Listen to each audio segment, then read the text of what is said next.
A person stands at a wooden podium on a small stage in a dimly lit indoor venue. The setting appears to be a presentation space, with a speaker preparing to address an audience. I know you can't see the slides very well, but Can you see them at all? Okay, good. My name's Monica Mayer, and my Indian name is Hochbadi Sagesh, and I'm an enrolled member of the 3 affiliated tribes, the Mandan, Hidatsa, and Arikara. Was born and raised here on the Fort Berthold Indian Reservation, attended schools here all my life. I'm the oldest daughter of Avis Baker Mayer and the oldest granddaughter of May Howard Coffey. And it's proper for us to introduce ourselves through our mother's lineage because of the matriarchal lineage heritage. And you might wonder why a physician would be interested in the Lewis and Clark. Well, back when I was attending school here, when we all went to school, you would check a book out with writing your name on a white card on the inside cover of the book. Well, they don't do that anymore. They scan them. And a young girl came up to my house about 10 years ago, and she had this book that somebody had signed on in 1972, and it had my name on there. That was the last person that signed that book out. And the title of the book was The Upper Missouri River Indians and Lewis and Clark. So I guess I've been reading about this topic for a very, very long time.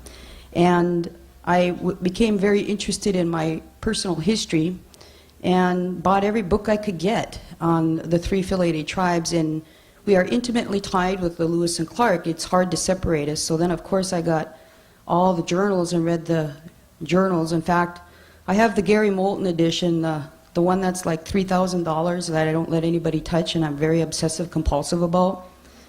That's my primary source that I use to obtain most of my information.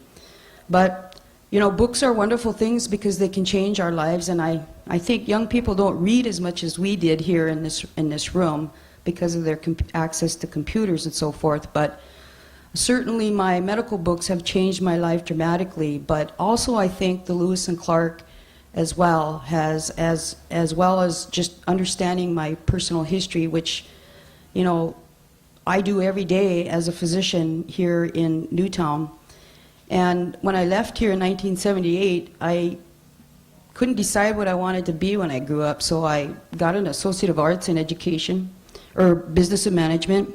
After accounting 2, I decided that's enough of that. So I became a school teacher and taught high school for a while, and came back after my father had passed away. And me and my 2 younger sisters all went to the University of North Dakota. And I received my doctorate there, and while I was there, I joined the Army to be all that I could be and get my school paid for. A person wearing a red shirt and beaded necklace with drop earrings stands at a wooden podium with a microphone. They are speaking indoors against a black backdrop with white fabric visible at the top. And was 6 years in the military. My youngest sister, I finished my doctorate there, and my younger sister Holly, who works here in Newtown, is the Director of Public Health Nursing, and she received her nursing degree. And my baby sister Renee is the Tribal Social Services Director here and received her master's in social work. So our mother was very obsessive compulsive too about reading and going to school and so forth. So, and it wasn't good enough to go to school, you had to come back home with your skills and practice here. So I'm very honored and privileged to practice medicine here. I've been in Newtown for 8 years. I work for Trinity Medical Center out of Minot and run my own clinic in the city of Newtown, where it's a real opportunity to take care of all people in our community. So I think it makes perfect sense that somebody like me would be interested in Lewis and Clark from a historical, from an educational, from a medical standpoint of view, and so that's where my interests lied. And with that, I'm going to go ahead and go into the PowerPoint presentation. I entitled it, We Proceeded On. Let's take a quick look at the general overview in the medical world and how they got ready and come up the Missouri to North Dakota. And by the way, for those of you not from North Dakota, I am a staunch North Dakotan. I don't really care what Lewis and Clark did before North Dakota or did after North Dakota, just in North Dakota. I didn't mean to be insultive to anybody on that. At any rate, let's take a quick overview of Lewis and Clark. This will be like History 101, and we're going to go really, really fast today because we're on a short time schedule, because I thought I was on at 11:30, so I apologize for being late. Let's take a look at Thomas Jefferson, Meriwether Lewis, and William Clark. And, you know, Thomas Jefferson was such an interesting man, brilliant and a visionary of this whole entire United States. And he was raised by a physician and carried many, many different hats. But he was most proud of his authorship of the Declaration of Independence, which is a wonderful document if you have not read it. And he, you know, his beloved Monticello, he entertained people and so forth like that. And you know, Thomas Jefferson, he created the first photocopy machine. He wrote and wrote and wrote and wrote. With his quill, he took a piece of wood and hooked it to another quill. So every time he'd write, he'd have a photocopy of the document that he had, and he wrote tens of thousands of documents. And what a wonderful scientist and visionary he was. And he was controversial in the fact that he did have an affair after his wife had passed away. He never remarried. And her name was Sally Hemings, who fathered 4 children, 4 sons.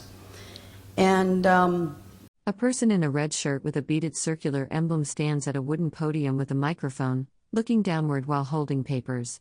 They wear beaded earrings and a beaded necklace. A black backdrop is behind them. Do you all remember the Bill Clinton Monica Lewinsky ordeal? No.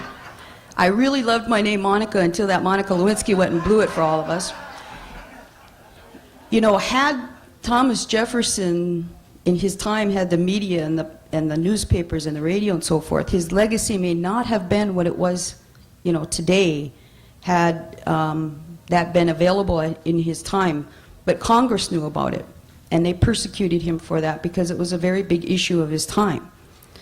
At any rate, he failed 4 times before he got this off, and I always tell young people, it's in our failures that we become successful. And when he finally became president, he had the vision to purchase the Louisiana Purchase territories. If you'll take a look, and I don't know how well you can see, but the purple area is the Louisiana Purchase territories owned by France, then Spain, and then back to France in 1800. At that time, Napoleon was the emperor of France. You know, they got that little man syndrome? That's him. In the United States, if you'll look, the people were crossing over that Mississippi River and coming into the Louisiana Purchase territory areas, and Napoleon didn't like that.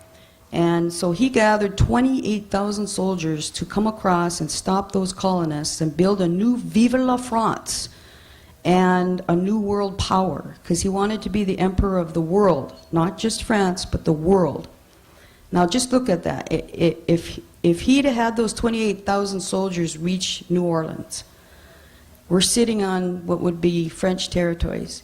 Y'all would be having some sort of lunch like Cajun meal today if he'd have been successful, right? Well, fortunately for us, he wasn't.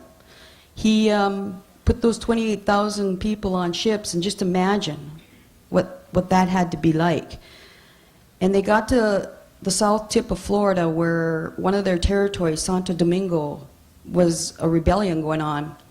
And out of those 28,000 soldiers, less than 1,000 returned to France, and they never did get to New Orleans. Why?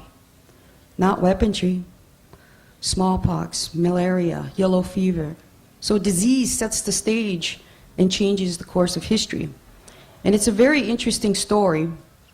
And this is Napoleon. He looks very little man, doesn't he? So we sum it up this way, you know, and Jefferson wanted this land. He was going to take it by force, but preferably by. And so when those 28,000 soldiers were decimated by disease, it annihilated basically Napoleon's army. So he sold it because he didn't want Great Britain to have it. A person in a red shirt with a beaded necklace and circular pin speaks at a wooden podium with a microphone. They wear dangling earrings and look downward while speaking against a black backdrop. Who he was warring with. Seems like Great Britain warred with everybody, huh? At any rate, he sold this land for 15 million acres at 3 cents an acre. That'll be the best real estate deal ever to go down on the planet Earth, huh? And so he purchases the territory and he leaves St. Louis. He has to get ready, and of course he goes to Congress to get the money, and he had to finagle this because, you know, the Congress didn't think this was a good idea to buy this Louisiana Purchase territory, and then of course he had Sally Hemings hanging over his back. But he got $2,500 to get started. But you know how the federal government is, they inflated it up to $38,000, so. And he summed his Louisiana Purchase territory in a document he wrote in 1805 this way: "We shall delineate with correctness the great arteries of this country, and those who come after us will extend the ramifications as they become acquainted with them and fill up the canvas we begin." And we're all doing that today. Let's take a look at these two fellows, Lewis Clark. Lewis was a Virginian. He actually was raised to do a plantation, and he was taught a lot about plants and herbs through his mother, who was a herbologist in Virginia. He was only 29 when he went on this expedition, pretty young. He was described as melancholy, which is a bipolar disease such as we know today as manic depressive, and he was a very, very heavy drinker, and very controversial in that, was his death a suicide or was it homicide? And I think a lot of, you know, that's the glory of history. We really never know. You can kind of deduce from your own deductions and evidence and documentation you read. But I think most historians would agree that he did commit suicide, primarily because he was prone to depression. He had large gaps in his journals that probably where he cycled into depression. He drank very heavily, and he was ordered by the president to produce his journals, and he did not have them. He was on his way to present them to Thomas Jefferson at Monticello when he died. And furthermore, he was broke. You know, after this expedition, everybody got paid. And you know, just imagine when our astronauts went to the moon, we kind of had a pretty good idea what was up there. And when they came back, we had great big parades and parties in Washington. I'm sure these guys did too. And he partied like a monster for a year and spent all his money. So he's broke, he's prone to heavy drinking, prone to depression, and didn't have his journals. And I think that's the evidence that most people look at. A person in a red shirt with a beaded necklace and circular earrings stands at a wooden podium with a microphone, reading from a document. A black tent backdrop is visible behind them. And most likely he contributed to his probable suicide. Whereas William Clark, he was more of the muscle. Lewis was the brain, Clark was the muscle, known as Redhead by the Indians. And he had brought his slave, York, with him. And he lived a full, long, successful political life. I put the Corps Discovery Men up here, and you can't see it very well, but Sergeant Ordway, Patrick Gass, and Joseph Whitehouse are all highlighted because these three individuals could read and write. The rest of them couldn't, besides Lewis and Clark. And if you look at the very bottom on the left side, I have highlighted here Private Thomas Howard. Now, Private Thomas Howard, I highlighted that. If you recall, I introduced myself as being the oldest granddaughter of May Howard Coffey. And you know, it's all in the mind of the reader. December 11, 1804, the journals enter. This Private Thomas Howard, he jumped the fort fence to get back in because the doors closed that night. And 3 Mandan warriors were with him. And he got caught by Lewis and Clark, and he was punished for doing such an act and showing these Mandan warriors how to get in. And 100 flogs. Well, you know, again, it's all in the mind of the reader's interpretation. So I'm thinking to myself, okay, December, cold winter in North Dakota, what is a man doing out in the middle of nowhere and takes 100 flogs for it? Yeah, this is a fast crowd, right? Some crowds just don't They don't follow me with that. Well, I have an aunt who works as the public relations for our tribe, Glenda Embry. I'm sure she's around here taking pictures. Her and I were just fascinated with that passage, and I read it over and over. We tried to trace that. But you know, at the end of the expedition, everybody got paid, and they signed their letter X, and many of the men returned back to the Mandan villages. We cannot prove it, but I have a very sneaky hunch that I'm probably a descendant of the Core Discovery as well as the MHA people. Now, everybody got paid on this expedition except for one person. Sakakawea, the only female. Yeah, all the girls in the crowd, I always say, and all the women, oh, you know. Anyway, medicine back then, they didn't have anything, basically, nothing. No school, no journals, no trained doctors. And if you got sick, it's because you have a bad spirit in your body. And so we got to make... A person in a red shirt with a beaded pin and beaded necklace stands at a wooden podium with a microphone, speaking indoors. A dark fabric backdrop and partial circular seal are visible behind them. You throw it up, poop it out, or bleed you. You know, and that's kind of interesting because, you know, George Washington, most historians by its description, he had strep throat. But he believed in this bleeding process so faithfully that he actually died from hemorrhaging. And so, you know, I always wonder, gosh, you know, this guy down here, he might be not very ill, so I think I'll take a half a pint from him. But, oh, gosh, this guy over here, you know, 3 or 4 pints. And so, you know, Thomas Jefferson just did not like the way they practiced medicine. He had a great disdain for it. And he had his own medicine chest, which incidentally, this picture, it's upside down. But he summed up medicine this way 200 years ago when they practiced medicine. Thus, fullness of the stomach we relieve by emetics, disease of bowels by purge, inflammation by bleeding, syphilis by mercury. And if you don't know what's going on, give them a little bit of opium. Well, you know, some of us still do that, I think.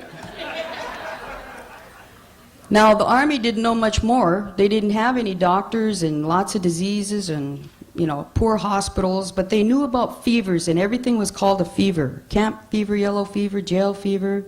You catch diseases, drink clean water, put your toilet downstream, and bury your bodies away from the camp.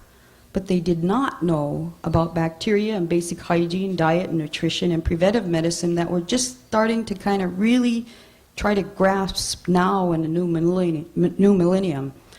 And interesting about basic hygiene, the men of Lewis and Clark were very, very astonished to find that the Indian people would clean every day and bathe and wash themselves and put grease in their hair. You know, the men of Lewis and Clark did not bathe that frequently. And you know, interestingly, here in North Dakota in 1910, when they homesteaded our great state, it was unchristian-like to take a bath more than once a week. And so that's a very interesting aspect that they documented and wrote down. And the colonists didn't know much either more than that. You know, 200 years ago, only 5 medical schools, or only 250 people with a degree. 100 years ago, only 100, only 1 in 10 doctors had a degree.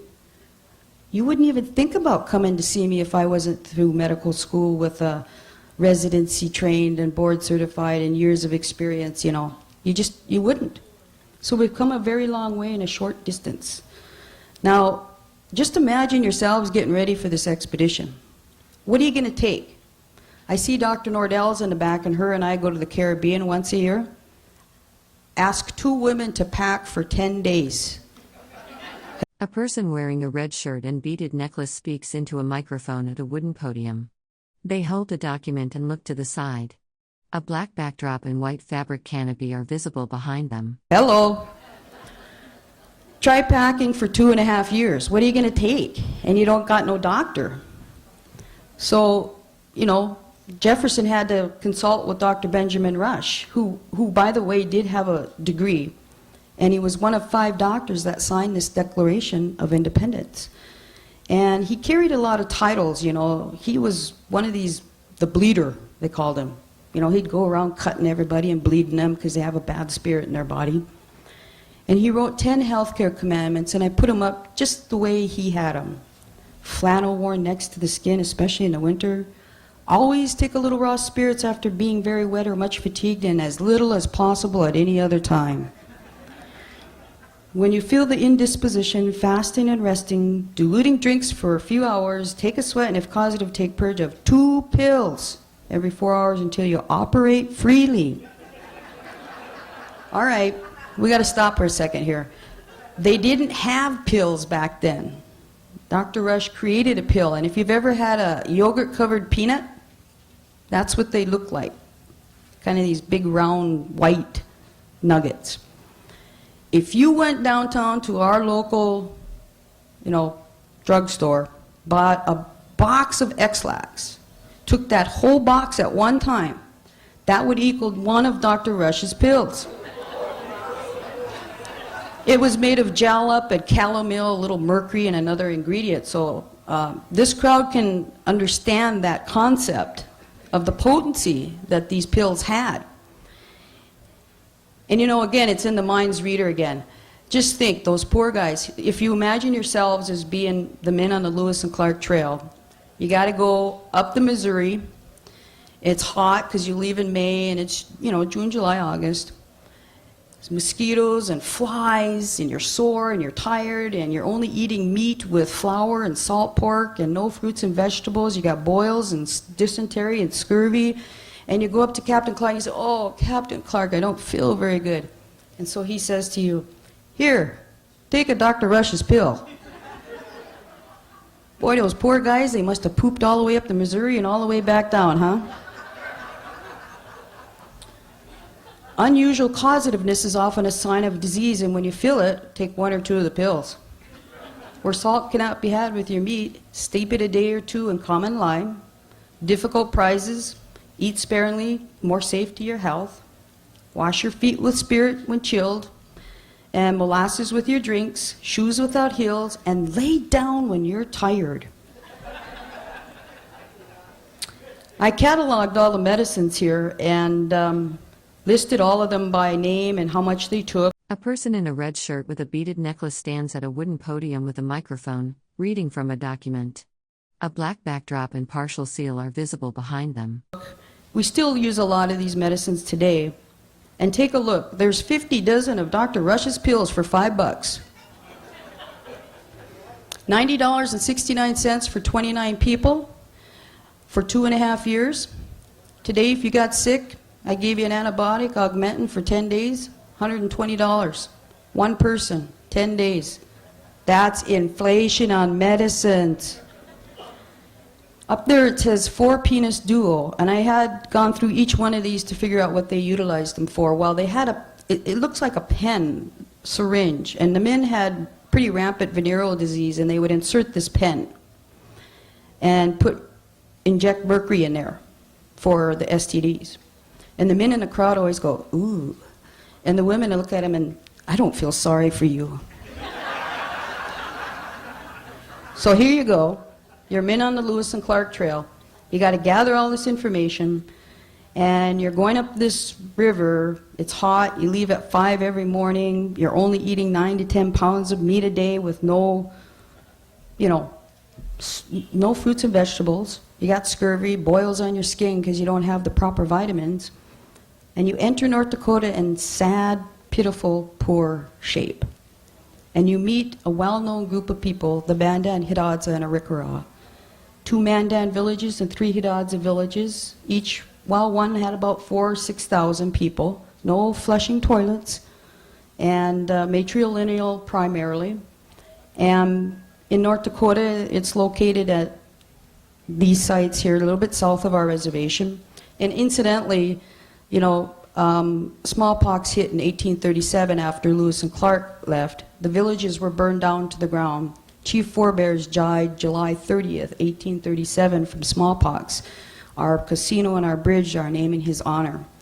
And they traveled further up to like a Fishhook village, which pox then infested them, and then eventually up to Elbow Woods and Independence, and then the Garrison Diversion Project in the 50s flooded us out, and here we are today.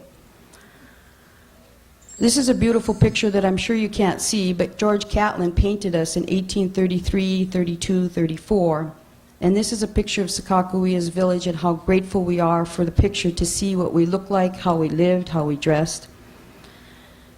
And the earth lodges were very well constructed and an architectural genius, owned by the women. The land was owned by her, the children were owned by her. They took her last name, and she owned the crop. And there was lots of friendly exchange between them.